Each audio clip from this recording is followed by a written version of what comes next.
Terima kasih. Assalamualaikum warahmatullahi wabarakatuh. Di hadapan kita ada 3 pakar hukum yang akan berbicara atau memberikan asupan pada kita untuk bahan diskusi kita pada sesi kedua ini mengenai jaminan kesehatan nasional. Satu tinjauan yang dikatakan tadi oleh pembawa acara secara filosofis, yuridis, sosiologis, tekstual, kontekstual, dan sebagainya. Tak kenal maka tak sayang, saya mohon kawan saya Dr. Denny untuk sedikit sekilas memperkenalkan ketiga panelis kita ini. Silakan Pak Denny. Baik, terima kasih. Tadi sudah beberapa diberikan penjelasan tentang pembicara. Pak Komarudin saat ini menjabat Direktur Jimli School of Law and Government. Beliau adalah konsultan perundang-undangan di Sekjen Kementerian Agama dan juga konsultan hukum di DJSN. Beliau akan mengangkat tema transformasi penyelenggaraan program jaminan sosial dari hukum privat BUMN ke Badan Hukum Publik BPJS berdasarkan Undang-Undang BPJS. Yang kedua adalah Bapak Dr. Roberia dari beliau adalah staf ahli Kementerian Kesehatan sebagai peneliti, dosen, juga legal drafter, penulis dan konsultan. Beliau akan menyampaikan tentang aspek hukum mengenai konseptual model jaminan kesehatan. Dan yang ketiga adalah dokter yang bergerak di bidang hukum,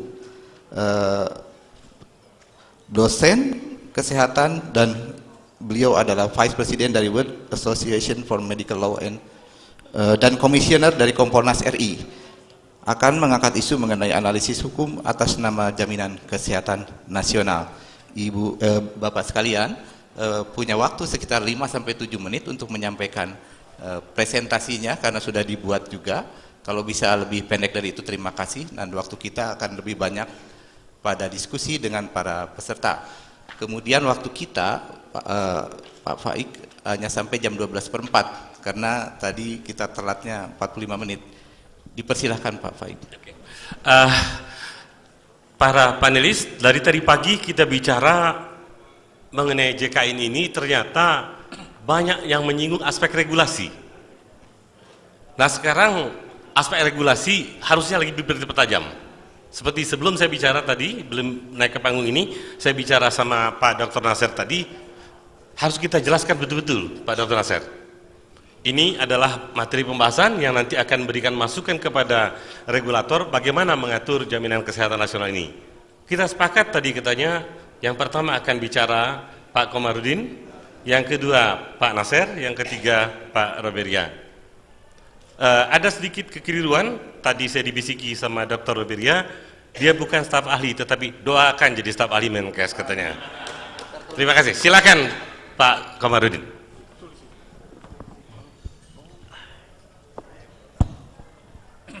Assalamualaikum warahmatullahi wabarakatuh. Selamat siang dan selamat sejahtera untuk kita sekalian.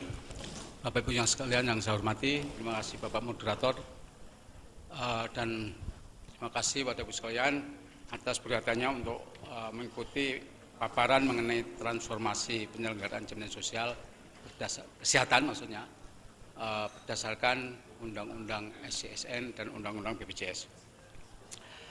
Di sini saya, karena waktunya juga sangat singkat, jadi dasar hukumnya adalah Undang-Undang Dasar pasal 28 itu merupakan pasal yang memberikan hak kepada warga negara untuk memperoleh jaminan sosial. Dan pasal 34 itu adalah kewajiban atau tanggung jawab negara untuk menyelenggarakan, mengembangkan jaminan sosial. Tentu saja di sini termasuk jaminan kesehatan. Dengan berdasarkan Undang-Undang 34 tersebut, kemudian pada tahun 2004 dibentuk, diundangkan Undang-Undang Nomor 40 tahun 2004 tentang Sistem Jaminan Sosial Nasional. Di situ sudah sangat jelas sekali bahwa perintah Undang-Undang Dasar untuk mengembangkan jaminan sosial itu diperintahkan pelaksananya itu oleh kepada negara dan pemerintah, yang dalam ini diselenggarakan, dilaksanakan oleh Dewan Jaminan Sosial Nasional. Kemudian tahun 2011 setelah Undang-Undang SJSN memang mengamanatkan 5 tahun untuk bisa membentuk undang-undang mengenai penyelenggaraan jaminan sosial ini. Tetapi karena Undang-Undang SJSN pada tahun 2005 digugat di Mahkamah Konstitusi, pada akhirnya dengan berbagai persoalan dan yang timbul waktu itu, baru pada tahun 2011 Undang-Undang 24 tahun 2011 diundangkan. Berdasarkan Undang-Undang nomor 24 2011 inilah kemudian terjadi suatu transformasi penyelenggaraan pemeliharaan jaminan sosial yang semula oleh Askes, kemudian oleh sebagian pemeliharaan jaminan kesehatan oleh Jamsostek, kemudian oleh pemerintah yang diselenggarakan oleh Kementerian Kesehatan itu adalah Jamkesmas, dan di daerah adalah Jamkesda. Itu ditransformasikan pada tanggal 1 Januari 2014 menjadi tanggung jawab BPJS Kesehatan. Dalam kesempatan yang sangat penting ini, yang perlu dicermati, diperhatikan betul adalah terjadi suatu transformasi yang sangat-sangat mendasar, baik filosofis, sosiologis maupun yuridis. Semula untuk penyelenggaraan jaminan sosial kesehatan itu sendiri yang diselenggarakan oleh PT Askes dan Jamsostek itu sendiri adalah sifatnya adalah sukarela. Dan selain itu penyelenggaranya itu adalah sebuah badan hukum privat, PT perusahaan BUMN yang mencari keuntungan, yang kemudian menjadi BPJS Kesehatan yang merupakan badan hukum publik yang tugasnya adalah memberikan pelayanan publik khususnya dalam rangka penyelenggaraan jaminan kesehatan. Secara sosiologis bahwa kepesertaan itu semula sukarela. Tapi begitu BPJS Kesehatan secara hukum menjadi wajib. Dan sifatnya pertama adalah perorangan yang kemudian berdasarkan Undang-Undang 24 tahun 2011 menjadi nasional. Kemudian secara yuridis, semula penyelenggaraan pemeliharaan jaminan kesehatan adalah diatur dalam berbagai peraturan yang kemudian berdasarkan dengan transformasi ini, penyelenggaraan jaminan sosial itu diselenggarakan secara terpadu, sistematis, dan menyeluruh. Diatur dalam Undang-Undang 24 dan 40 tahun 2004, Undang-Undang 24 tahun 2011 tentang BPJS beserta peraturan pelaksananya. Nah, di sini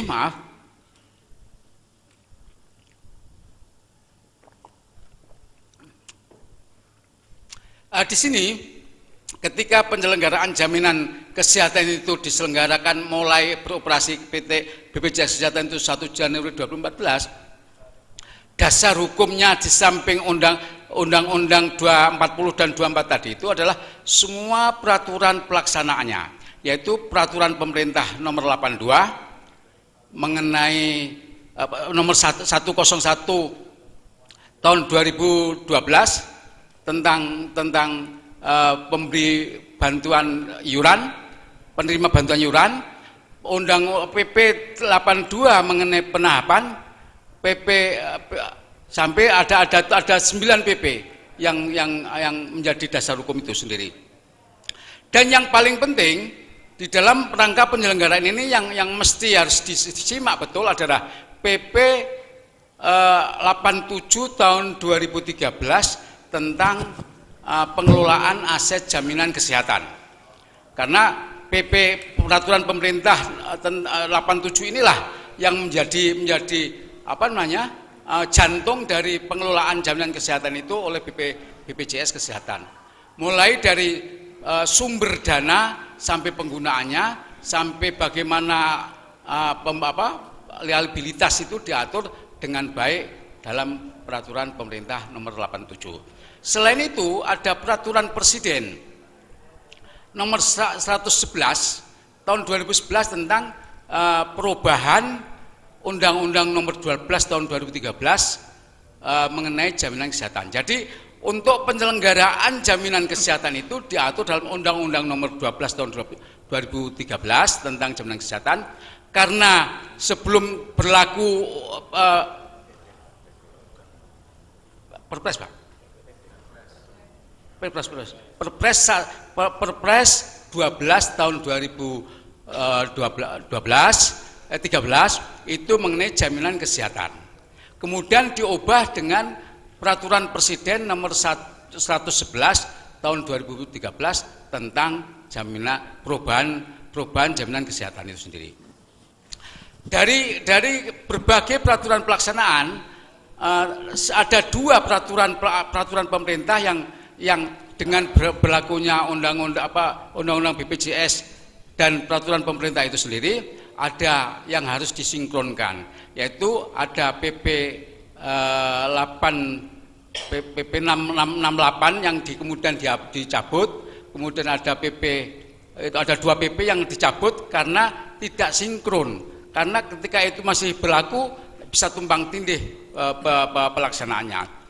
Jadi ketika penyelenggaraan jaminan kesehatan itu sendiri dilaksanakan berdasarkan Undang-Undang nomor 40 tahun 2004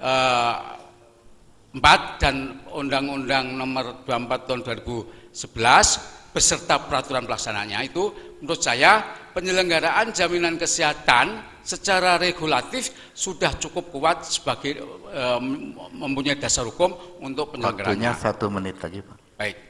Oleh sebab itu, dalam kesempatan yang baik ini, BPJS Kesehatan merupakan tantangan yang harus dihadapi adalah bagaimana menyelenggarakan program jaminan kesehatan sesuai dengan peraturan perundang-undangan, maksudnya Undang-Undang 40, Undang-Undang 24, dan peraturan pelaksananya yang ada. Total semuanya itu ada sekitar, yang menyangkut BPJS Kesehatan itu ada sekitar 12 atau 13 peraturan undangan, yaitu dari PP dan termasuk peraturan presiden. Saya kira karena waktunya juga bisa saya sampaikan di sini. Mudah-mudahan nanti ketika kita diskusi akan lebih bisa mendiskusikan lebih banyak hal yang menjadi persoalan permasalahan mengenai penyelenggaraan jaminan sosial kesehatan. Terima kasih. Wassalamualaikum warahmatullahi wabarakatuh.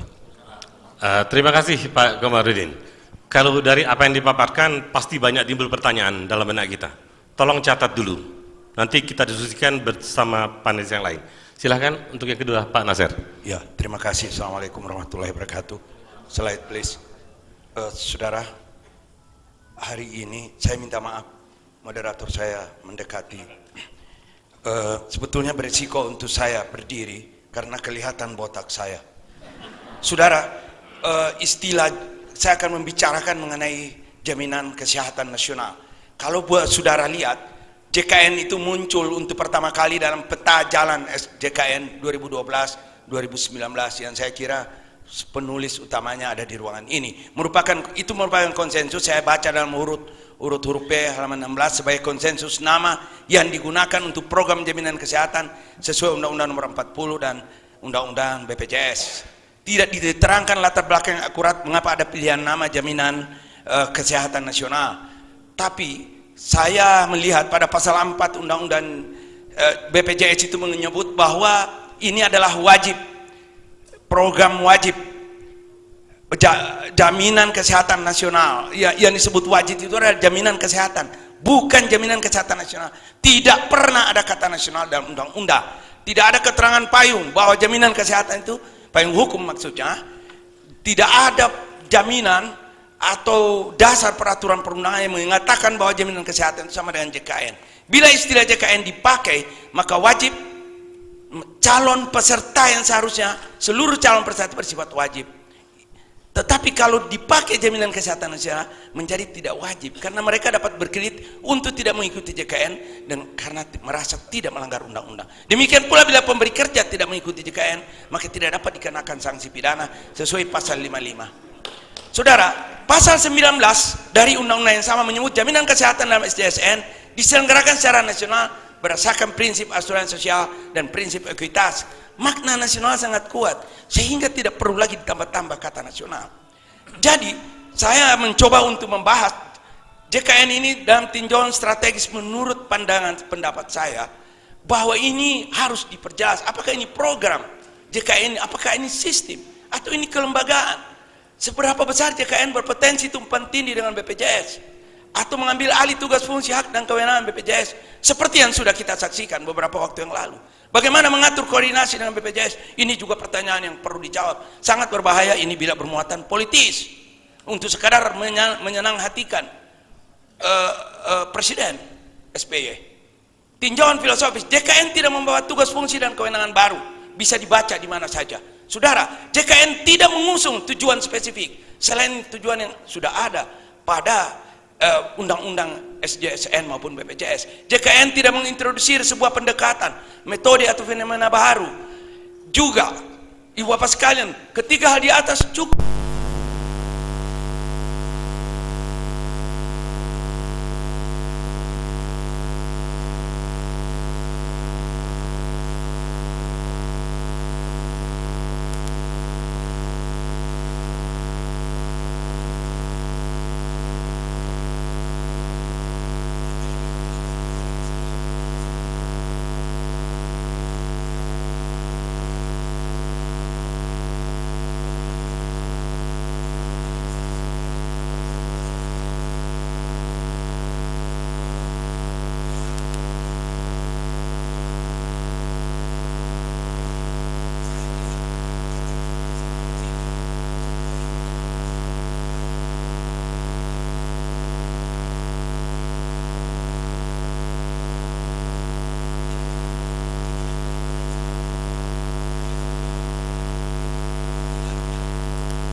Maka berbeda bila JKN merupakan program pemerintah yang diimplementasikan oleh departemen.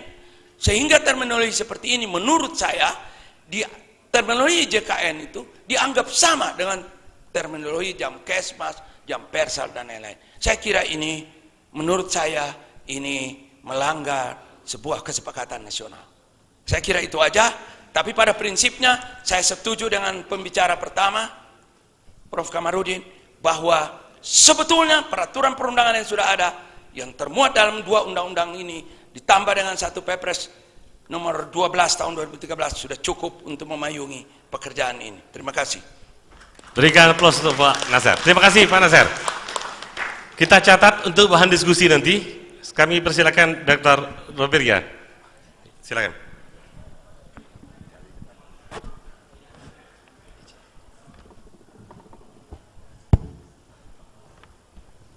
Assalamualaikum warahmatullahi wabarakatuh. Kalau Bapak Dr. Nasir berdiri, saya jadi kualat kalau nggak berdiri juga. Izinkan Pak Nasir, Pak Kamarudin, Pak Faik, atasan saya dulu. Para hadirin yang terhormat, Saya mungkin muda kelihatan, tapi mudah-mudahan ada yang bilang tua, umur saya sudah 43. Izin. Sebenarnya ada hal yang paling mendasar yang harus disampaikan. Kalau para panelis di depan pasti sudah pakar soal hukum. Bapak Ibu yang bukan hukum, ada hal yang mendasar kita harus pahami. Kalau saya kasih kurung di sana, nanti ada masuk di dalamnya, kemudian saya menekan pada model jaminan kesehatan. Tapi belum menyinggung soal kata nasional, Pak Nasir. Ya, lanjut. Banyak pembicaraan di luar yang selalu mempertentangkan antara jaminan kesehatan dan asuransi kesehatan sosial. Bukan sosial ya, mudah-mudahan jangan sampai JKN menjadi sosial, tapi sosial. Identikah? Konstitusionalkah? Atau lebih legalkah? Lanjut. Ini yang paling mendasar. Kita adalah negara hukum. Suka tak suka, saya sendiri juga meskipun tidak suka dengan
Kalau kita ingin mempertentangkan jaminan kesehatan dengan asuransi kesehatan sosial, kontekstualnya, para anggota Majelis Permusyawaratan Rakyat dan para ahli yang terlibat di dalamnya, ini mengangkat yang namanya pengalaman di Jerman dan Prancis.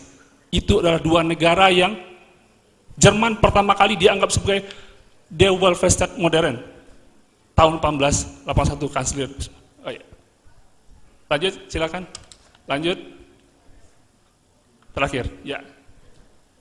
Mengingat waktu. Terima kasih, Dr. Roberia.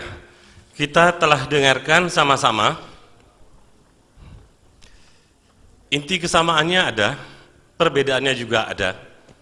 Katanya dua orang hukum bicara itu 5 pendapat. Wajar saja. Wajar saja. Tetapi juga menular juga kepada dokter, Pak Nasir ya. Dua dokter bicara pasti sekarang 5 pendapat juga, sama-sama. Tenaga kesehatan juga hampir sama. Kita buka sesi diskusi, berikan respon, tetapi tiga-tiganya nampaknya sepakat bahwa ada satu kewajiban pemerintah oleh konstitusi memberikan jaminan kesehatan kepada rakyatnya. How to protect people, kepada kebutuhan kesehatan itu sendiri. Silahkan saya buka sesi pertama, 2 dari sini, 2 dari sini, dan sebagainya. 2 dari sebelah sini dulu saya tawarkan. Bapak, Pak Denny, 1, oke, dari sini 1, yang di belakang 1, oke, dari sebelah sana 0, oke, 3 dulu, silahkan Bapak.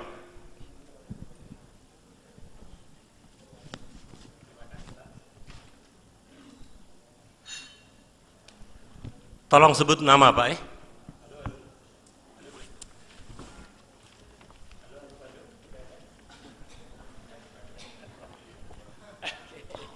Terima kasih Pak.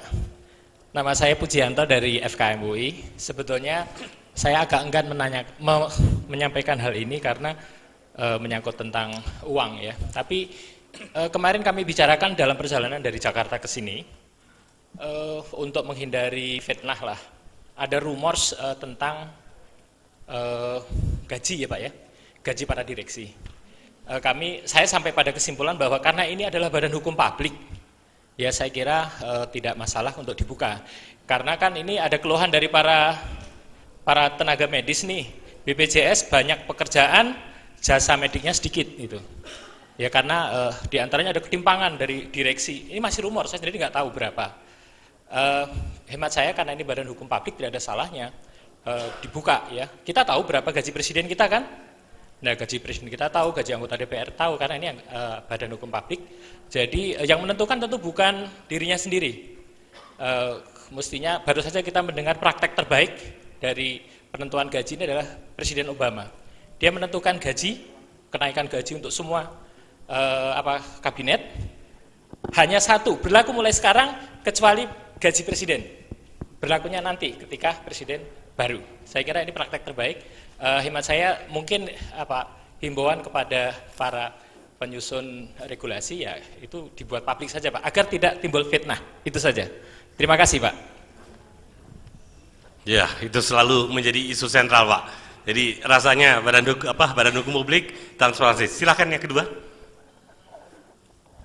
Terima kasih. Nama saya Boy Esa Berguna dari Kedokteran Komunitas FKUI.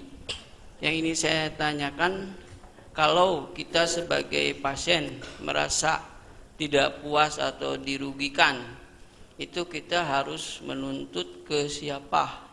Kemudian melalui jalur mana? Kalau melalui hukum dengan lewat mana? Makasih. Ya, yang di belakangnya.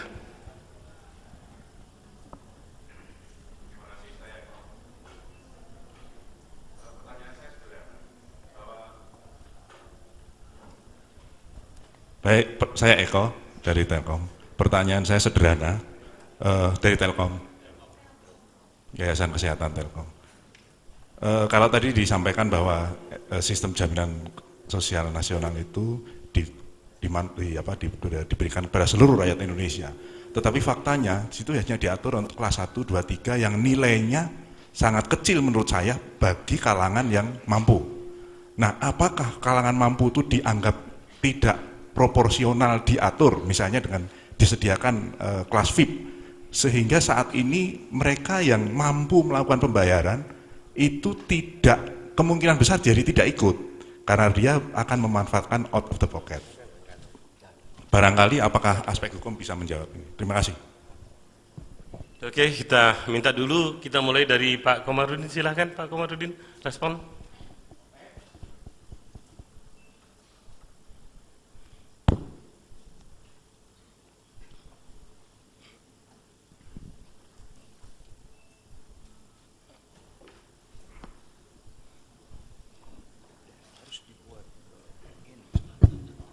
Terima kasih pada Pak Sugianto, Pak ya, Pujianto dari UI. Mengenai gaji, ini sudah diatur dalam peraturan Presiden nomor 110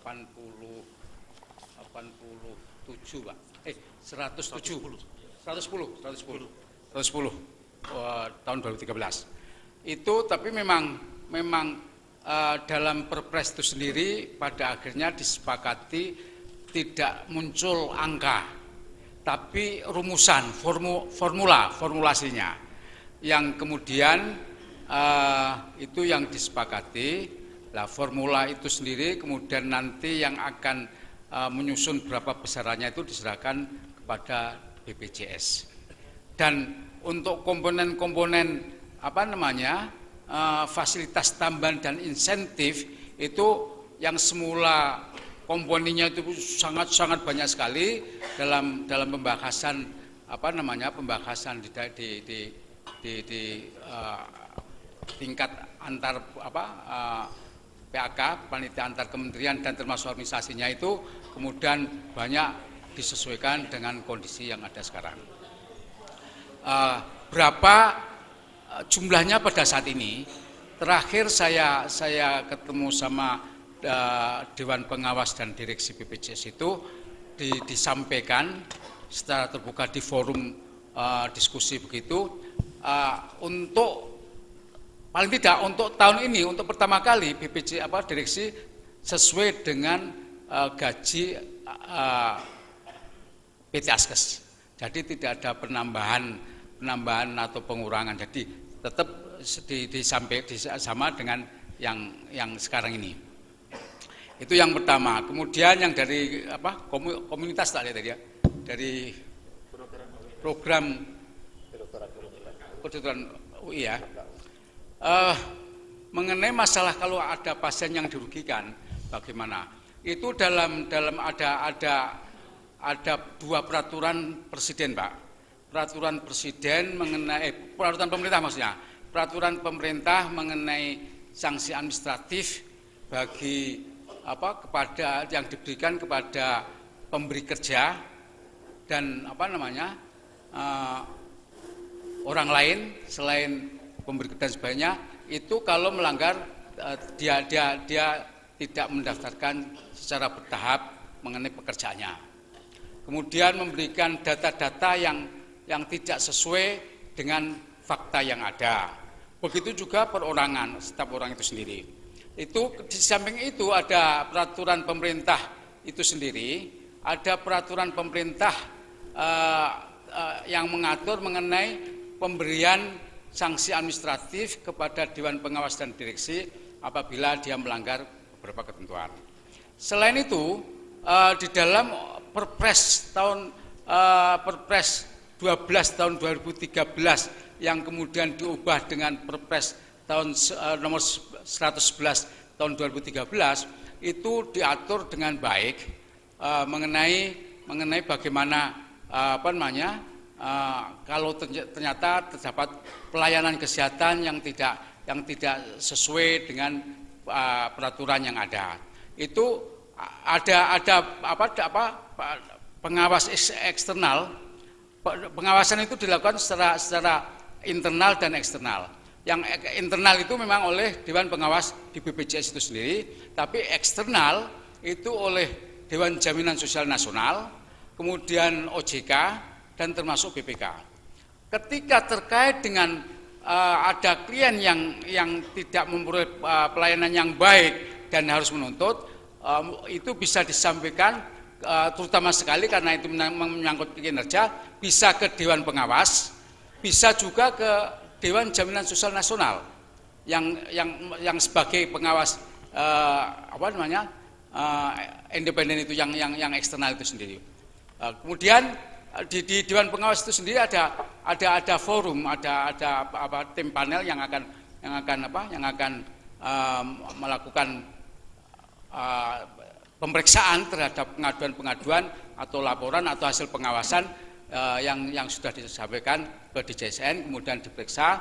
Kalau memang ternyata itu memang terbukti terdapat pelanggaran, maka dari baik Dewan Pengawas maupun direksinya bisa sampai diberhentikan secara tetap. Itu yang kemudian dari Telkom mengenai apa tadi ya? Bagaimana aspek hukumnya? Oh, kelas. Baik. Jadi memang dalam Perpres nomor 12 tahun 2013 yang kemudian diubah dengan Perpres 111 tahun 2013 itu memang di sana Pak ada 3 kelas. Tapi 3 kelas ini adalah untuk pelayanan perawatan inap, untuk yang PBI, kemudian yang untuk membayar iuran yang paling rendah yaitu 25.000 Pak ya. 25.000 itu memang disediakan untuk rawat inapnya di kelas 3. Kemudian yang untuk iuran yang kedua 42.500 itu kemudian di kelas 2 dan termasuk untuk pensiunan begitu yang golongan 1 2 itu di kelas 2 dan seterusnya untuk yang 500 ya. 500 itu dilayani di kelas 1. Itulah tentu saja ini kalau dikaitkan dengan cerminan kesamaan hak mungkin ya tidak bisa di aspek hukum Pak ya, karena itu sudah diatur undang-undang, ya tidak bisa dikatakan bahwa itu ada diskriminasi. Saya kira ya, terima kasih Pak. Mungkin tambah jelas, mungkin tambah tidak jelas, saya nggak tahu. Kita dengarkan dulu Pak Nasir kasih komentar. Dari 3 pertanyaan tidak usah 3 Pak Nasir. Apa kira-kira yang kompeten untuk Pak Nasir untuk kasih komen? Baik, saya hanya menjawab pertanyaan nomor 2 Pak.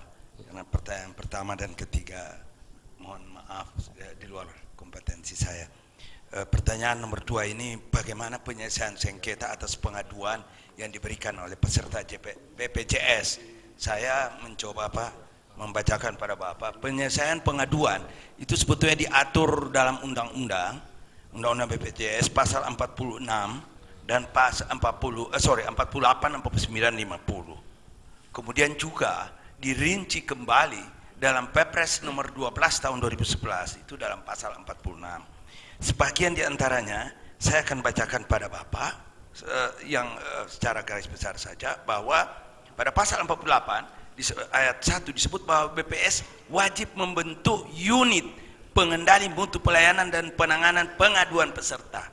Ayat 2, BPS wajib menangani pengaduan paling lama 5 hari kerja sejak diterima pengaduan. Mengenai ketentuan mengenai unit pengendali mutu dan penanganan pengaduan peserta sebagaimana maksud pada ayat 1 di atas diatur dalam peraturan BPJS. Saya minta maaf pada Bapak, hari ini saya tidak dapat menginformasikan pada Bapak apakah sudah ada unit itu dibentuk. Mungkin Prof. Kamarudin berkenan untuk menginformasikan. Tetapi di dalam Perpres 12 itu secara tegas pada pasal 46 disebut bahwa penyelesaian sengketa, disebut bahwa sengketa dapat terjadi antara A, peserta dengan fasilitas kesehatan seperti yang sudah terjadi di Jogja, terjadi di Tegal dan sebagainya. B, peserta dengan BPJS Kesehatan, saya belum mendengar itu. C, BPJS Kesehatan dengan fasilitas kesehatan, di Makassar itu sudah terjadi. Kemudian BPJS Kesehatan dengan asosiasi fasilitas kesehatan. Ini sengketa ini diselesaikan dengan cara musyawarah oleh para pihak yang bersengketa. Ya, musyawarah Pak, ditekankan musyawarah. Yang kedua, katanya kalau tidak bisa musyawarah, maksud Bapak munawaroh. Iya, iya. Saya tahu Bapak sebut munawaroh. Kalau tidak bisa musyawarah Pak, dianjurkan untuk dilakukan mediasi dan melalui pengadilan.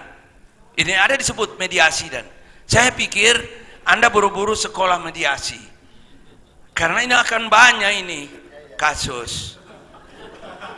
Ya, saya tidak promosi kursus mediasi Pak ya, tapi cara penyelesaian sengketa melalui mediasi atau melalui pengadilan sebagaimana dimaksud pada ayat 2 dilaksanakan sesuai ketentuan peraturan perundangan. Persoalannya adalah belum ada ketentuan peraturan perundangan yang dibuat oleh DPR kita ini, sebetulnya belum ada sampai sekarang.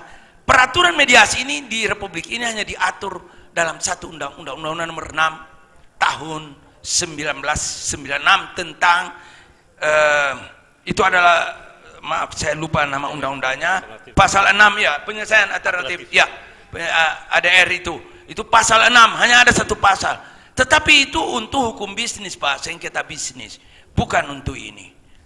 Jadi kurang juga ini. Tetapi saudara, saya ingin sedikit menambah apa yang disampaikan oleh Prof. Kamarudin tadi mengenai pidana. Sepengetahuan saya, hanya ada 2 pasal pidana dalam Undang-Undang BPJS, yaitu pidana yang dikatakan pidana pertama itu adalah pidana pada direksi dan komisaris Pak. Itu kalau melakukan pelanggaran terhadap pasal 52 huruf mulai dengan huruf G, GHI, JKL sampai M itu. Nah, ini ada saya temukan. Kemudian itu beliau-beliau itu bisa dipidana dari anggota dan pengasas dan anggota direksi Pak. Itu bisa dipidana. Itu tuntutannya itu 8 tahun dan pidana denda 1 miliar. Tentu Bapak tanya, apa yang dilakukan oleh para beliau-beliau itu sampai dipidana? Yaitu Pak, memasukkan data dan sebagainya. Ada banyak, cukup banyak. Daripada saya ditegur Pak, saya jangan sebut aja. Kemudian yang kedua, yang dipidana juga seperti tadi sudah disebut oleh beliau, yaitu pemberi kerja yang melanggar ketentuan. Itu juga 8 tahun penjara dan 1 miliar rupiah. Artinya, dengan kegiatan yang begitu besar, BPJS yang mencakup insya Allah 250 juta umat manusia yang hidup di Indonesia ini, pengaturan pidananya sangat sedikit. Padahal pelanggaran pidana kita, moral hazard saja sudah terjadi Pak. Ada 3 kasus di Yogyakarta.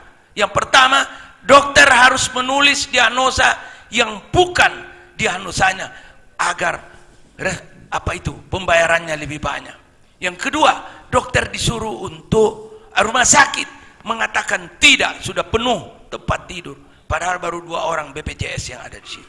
Yang ketiga mengenai obat yang 165.000 per hari. Saya kira akan banyak persoalan-persoalan hukum ke depan ini, tapi rupanya kita belum siap. Makasih Pak. Ya, memang banyak mesti persiapan Dr. Nasir. Ternyata rumit. Pak Roberia akan menambahkan sisi mananya? Ya, pertanyaan kedua dan pertama sedikit saja Pak. Ada satu di pertanyaan kedua keluhan masyarakat. Mestinya kita kembangkan yang namanya social court. Kalau undang-undang BPJS itu unit pengadilan mutu internalnya BPJS. Nanti tuduhan masyarakat BPJS tidak adil karena dia menangani sendiri. Nah, di negara Jerman kan kita konstitusi kontekstual itu social court. Yang kedua, pertanyaan pertama.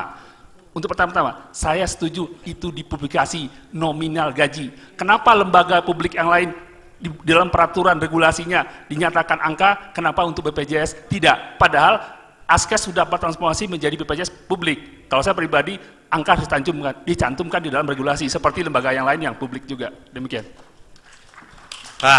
Tambah lengkap Jadi besok kemungkinannya banyak kawan-kawan kita tenaga kesehatan bisa menjadi hakim di social court. Ya, itu tambah pekerjaan baru kan, daripada menerima katanya premi kapitasi rendah jadi sosial court saja. Judge-nya aja gitu. Saya minta izin sama panitia, baru sedikit, belum hidup, satu lagi lah untuk sebelum makan siang, satu sesi lagi, satu pertanyaan. Oke, boleh. Wah, di sini terus, di sebelah sini nggak ada? Ya, ujung sana satu. Ya, silakan. Nanti tahan dulu. Ya, Ibu silakan.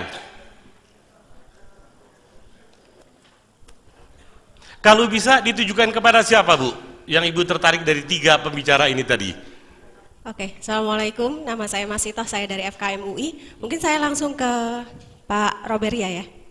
Oke, pertanyaan saya, bagaimana dengan, mungkin agak sedikit keluar dengan kontrak ya. Kalau kita tahu bahwa BPJS adalah badan hukum publik, sementara rumah sakit khususnya rumah sakit pemerintah yang berada di, ada yang milik Pemda, ada yang milik Kemkes, artinya rumah sakitnya sendiri mungkin kalau saya salah tolong dibenerin, tidak berbadan hukum. Apakah bisa yang tidak berbadan hukum bekerja sama dengan yang berbadan hukum? Terima kasih. Ya silakan Bapak.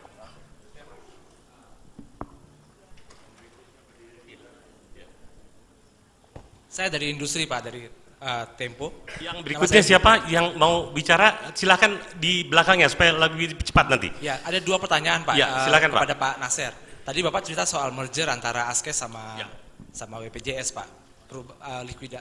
Penggabungan antara Askes sama BPJS.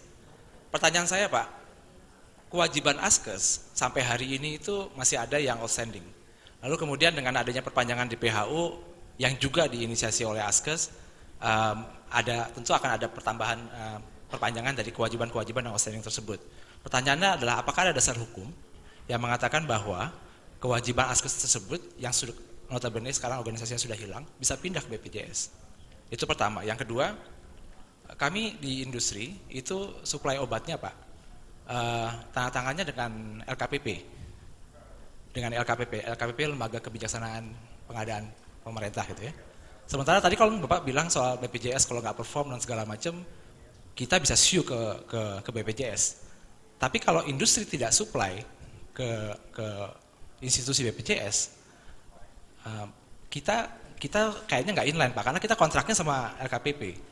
Padahal sebetulnya pembayaran obat dan segala macam itu dilakukan atas klaim yang dilakukan kepada BPJS. Nah ini bisa minta komentarnya Pak, sinkron nggak Pak? Makasih.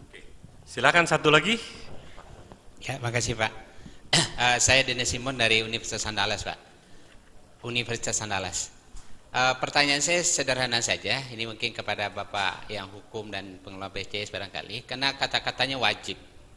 Jadi kalau wajib kayak kita orang beragama itu kan anak sampai akil balik, setelah itu wajib. Nah, jadi saya bertanya kepada Bapak yang hukum ini kapan sebaiknya ini wajib ini dilaksanakan? Dan juga kepada pengelola tentu juga kapan ini ditoleransi yang kata-kata wajib ini. Terima kasih. Oke, sekarang kita kembalikan dulu kepada, saya minta Pak Nasir dulu, topiknya banyak yang ditanyakan pada Pak Nasir. Jadi terima kasih Pak. Yang pertama saya ingin pertegas Pak, Bapak ini Tempo wartawan atau media atau Tempo perusahaan farmasi? Farmasi, oke. Lain kali saudara Tempo, karena Tempo itu digunakan juga untuk nama lembaga lain, saudara pertegas posisi hukum saudara di mana. Ya, jadi saya ingin menyampaikan pada saudara bahwa saya tidak pernah dalam presentasi saya tidak ada satu kata pun tentang Askes. Bapak karena duduknya di sudut dekat wanita cantik, jadi saudara tidak lihat baik-baik itu. Tidak ada kata Askes. Tetapi pertanyaan saudara, apakah janji atau tanggung jawab yang pernah diberikan oleh Askes, bagaimana kelanjutannya, bagaimana tata hubungannya dengan BPJS? Saya kira ini ada Prof. Kamarudin yang sudah bolak-balik bukunya, saya lihat bukunya banyak sekali. Bapak yang jawab aja Pak ya. Yang kedua, pertanyaan saudara yang kedua juga saya kira ke Pak Roberia, itu bukan pada saya. Yang dari Andalas ini penting ini mengenai kata wajib. Begini Pak, ini jawaban Bapak menghendaki jawaban jujur ya, bukan jawaban tipu-tipu, karena ini kan ruangan akademis. Harusnya wajib itu Pak seperti wajib yang Bapak kenal dalam agama. Jadi wajib itu harusnya semua orang ikut. Oleh karena itu semua hal-hal yang dapat mengurangi kesempatan, membatasi kesempatan untuk wajib itu seharusnya juga harus diminimalisir. Oleh karena itu saya protes JKN itu, karena JKN itu akan dapat membatasi persoalan wajib itu. Karena wajib itu ada kalau dia jaminan kesehatan. Ketika dia menjadi jaminan kesehatan nasional, ini istilah apa lagi? Orang tidak tahu dan orang akan berlindung di situ. Banyak sekali perusahaan-perusahaan yang akan tidak ikut. Yang 120 juta itu adalah makhluk-makhluk yang mudah sekali digerakkan, TNI, Polri, pegawai negeri sipil, dan lain-lain. Pembayar iuran yang dibayar oleh pemerintah. Kalau perusahaan-perusahaan yang lain, yang barangkali seperti perusahaan Tempo Farmasi itu, dia memberikan pada karyawannya jaminan yang lebih baik, kemudian dia masuk ke BPJS kemudian tidak baik, itu bagaimana? Apakah dia menjadi wajib? Karyawannya kan pasti protes. Itu yang saya maksud, Pak, memberi ruang untuk anggota masyarakat yang lain itu tidak akan ikut program ini, tidak menjadi wajib. Itulah kejujuran kewajiban kita, betul Pak Nasir ya. Oke, Pak Komar sedikit saja komentar.